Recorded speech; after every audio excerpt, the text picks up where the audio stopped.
السلام علیکم ناظرین۔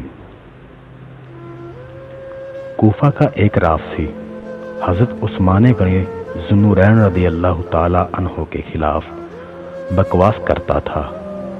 کبھی انہیں کافر کہتا اور کبھی یہودی۔ امام صاحب کو خبر ہوئی تو دفاع صحابہ میں تڑپ اٹھے اور جب تک اس سے ملاقات نہ کر لی بے چین رہے۔ آخر اس رافضی کے پاس تشریف لے گئے اور بڑے ادب، محبت اور نرمی سے کہا، بھائی میں تیری لخت جگر بیٹی کے لیے فلاں صاحب کی طرف سے منگنی کا پیغام لایا ہوں۔ اللہ نے اس صاحب کو حفظ قرآن کی دولت سے نوازا ہے۔ اس کی تمام رات نوافل اور تلاوت قرآن میں گزرتی ہے۔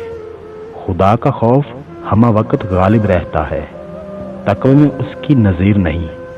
رافضی نے کہا، بہت اچھا، یہ تو میری لڑکی کے لیے ہی نہیں بلکہ ہمارے پورے خاندان کے لیے سعادت ہے۔ امام صاحب نے فرمایا، مگر اس میں ایک عیب ہے کہ مذہباً وہ یہودی ہے۔ رافضی کا رنگ بدل گیا اور جھلا کر بولا، کیا میں اپنی لڑکی کی شادی یہودی سے کر دوں؟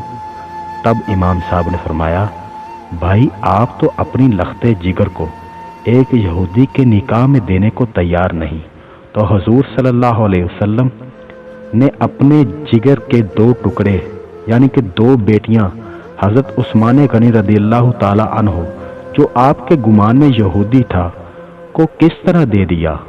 امام صاحب کا یہ ارشاد رافضی کی تنبیہ اور ہدایت کا باعث ہوا۔ وہ اپنے کیے پر نادم اور پشیمان ہوا اور خلوص دل سے توبہ کر کے ہمیشہ کے لیے ایسی حرکتوں سے باز آ گیا۔